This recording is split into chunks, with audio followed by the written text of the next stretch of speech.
አሁን መሰረታዊ ሰው የማይረዳው ነገር ምንድነው? እግዚአብሔር ለምንድን ነው ይሄን የመረጠው? ይህ ማለት ለምንድን ነው ታዲያ ዓለምን የፈጠረው? ራሱ ስለወደደ አይደል? የፈጠረውን ዓለም ለማዳን ደግሞ ሌላ መንገድ ነው የቀየሰው። ያ መንገድ ደግሞ ሰው መሆን። ስለዚህ ሰው መሆን ለምን ሰው ሆነ ብለን ስናነሳ ግን ወደ 10 መልሶችን ላስቀምጥ ይችላል። በቃ ለምሳሌ ሰው የሆነበት አንዱ ትልቁ ጉዳይ መዳኛ መንገድ ይሄን ያደረገው ጉዳዩ እስከዚህ የሚያደርስ መሆኑን ያሳያል። የሰው ልጅ ያጠፋው ጥፋት፣ የሰው ልጅ የበደለው በደል እግዚአብሔርን ሰው እስኪሆን የሚያደርስ ሆኖ እናገኛለን። ምክንያቱም እግዚአብሔራዊ ባህሪ ሰብአዊ ባህሪን መዋሃድ በጣም ከባድ ነገር ነው። ይሄ ማለት በጣም ልዑል የሆነውን እግዚአብሔርን ነው ትሁት ስጋን ተዋህደ እያልን ያለ ነው። ይሄ አሁን በጣም መውረድን አለ የሚያሳየው። ዘመን የማይቆጠርለት በዘመን ሂሳብ ስሌት ውስጥ እኮ መጥቶ ሲገባ ነው የምናገኘው አይደል? ዓለምን በመሀል ይዞ የሚቆጣጠር በዓለም ባህል ለመስተናገድ መጣ እኮ ነው እያልን ያለ። ስለዚህ ይሄ በጣም ከፍ ያለው እግዚአብሔርን ዝቅ ባለው ቦታ ነው ራሱን እያገኘን እያወራን ያለ። ይሄ ዝቅታው ምንን ያሳያል? የሰው ልጅ በደሉ ደግሞ በጣም ከፍ ማለቱን ያሳያል። አምላክ የመሆን ፍላጎትና ትዕቢት፣ ኃጢአት እግዚአብሔር ሰው በመሆን መንገድ እንዲደረመስ አድርጎ የጉዳዩ ከፍታ እሱን ወደ ዝቅታ አምጥቶታል። ምክንያቱም በመጀመሪያዎቹ በተፈጠሩ መላእክት ላይ የነበረው ትልቁ ኃጢአት ትዕቢት ነበረ፣ የዲያብሎስ ማለት ነው። ስለዚህ ሳጥናኤል አምላክ እኔ ነኝ በሚል ስሜትና ትዕቢት ነበር በዛ ሐሰት ዓለምን ወይም ዓለም መላእክትን ያሸበረ። ይህንን ለማዳን መልአክ አልሆነ። አዳምም ተመሳሳይ ሐሳብ ውስጥ ነው የገባው። እግዚአብሔር ትሆናላችሁ የሚለውን ስብከት አዎ ብሎ በመቀበል ነበር የተሳሳተው። ስለዚህ ልሁን የሚል ስሜት ነበረ ማለት ነው አምላክ ለምን። ከዛኛው ስሜት ጋር ተመሳሳይ ነው፣ ትዕቢት ነው። ሊቁ ዮሐንስ አፈወርቅ ፍቅረ ሲመትሰ ደዌ ሰይጣናዊት ብሎ የሚጠራት ለዛ የበላይ ለመሆን የሚፈልግ ህሊና ወይም ሹመት ወዳድነት ሰይጣናዊ ደዌ ነው ይለዋል። በአእምሮ ውስጥ ከፍ ብዬ እታይ ዘንድ ፈልጋለሁ የሚለው የበላይነት ስሜት፣ የሹመት ፍቅር ከሰይጣን የተገኘ በሽታ እንደሆነ ይገልጻል ማለት ነው። ስለዚህ አዳምና ሔዋንም በዚህ በሽታ ነው የተለከፉት። በዚህ በሽታ ነው የተለከፉት። እግዚአብሔራዊው መንገድ ደግሞ ፍጥረቱ በዚህ መንገድ እንዲሄድ አይደለም። ምክንያቱም ትዕቢተኛ እንዲሆን አይደለም። እግዚአብሔር መልካም ስለሆነ መልካም እንዲሆኑ ነው ፍጥረቱ የሚፈልጋቸው። ታዲያ ሳጥናኤል በዚህ ትዕቢት ቢጠፋ ተመልሶ የመጸጸትና ይቅር በለኝ የማለት ስነ ልቡና ግን አላገኘም። ወድቋል።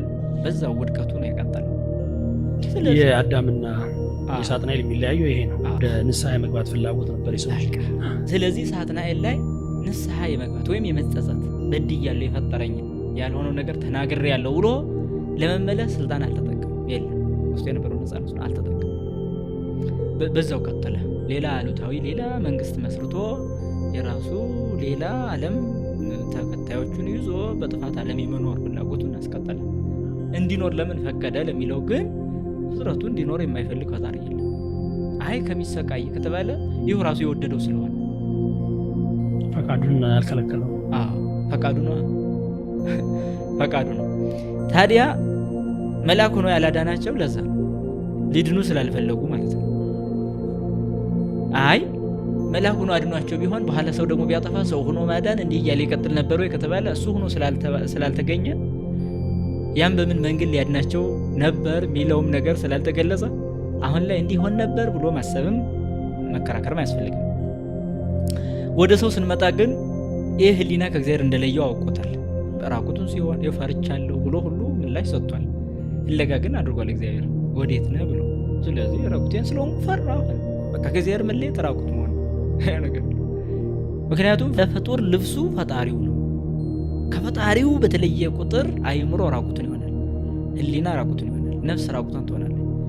ሐዋርያው ቅዱስ ዮሐንስም በራእዩ መልእክት ላይ ራቁቱን የሚሄድ ሀፍረቱ እንዳይገለጥ ብሎ በጣም የሚገርም ቃል ይናገራል። ልብሶቹን የሚጠብቅ ብፁዕ ነው ይላል። ራቁቱን እንዳይሄድ ሀፍረቱም እንዳይገለጥ ልብሶቹን የሚጠብቅ ብፁዕ ነው።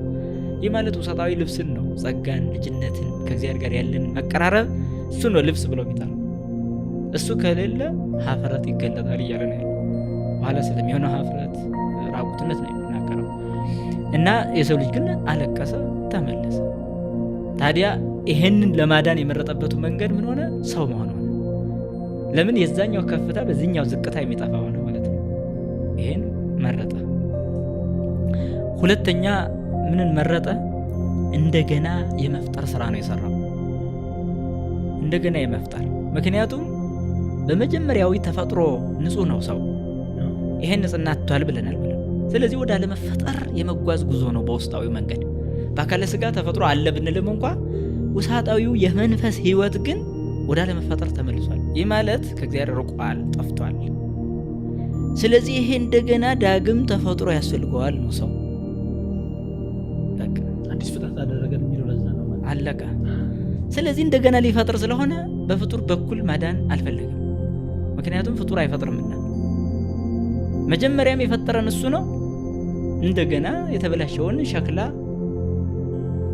የተሰበረውን ሸክላ እንደገና ከስክሳ አንዲት ሰራተኛ ሸክላ ሰሪ በውሃ ለውሳ እንደገና አዲስ አድርጋ በእሳት ተኩሳ ወደ ነበረ ማንነቱ ትመልሳለች። ስለዚህ አንድ ሸክላ ሰሪ እንደዛ አድርጋ የሰራችውን ቢሰበር ሌላ የማይችል ሰው የሰራ ቢባል አይሆንም ነገር።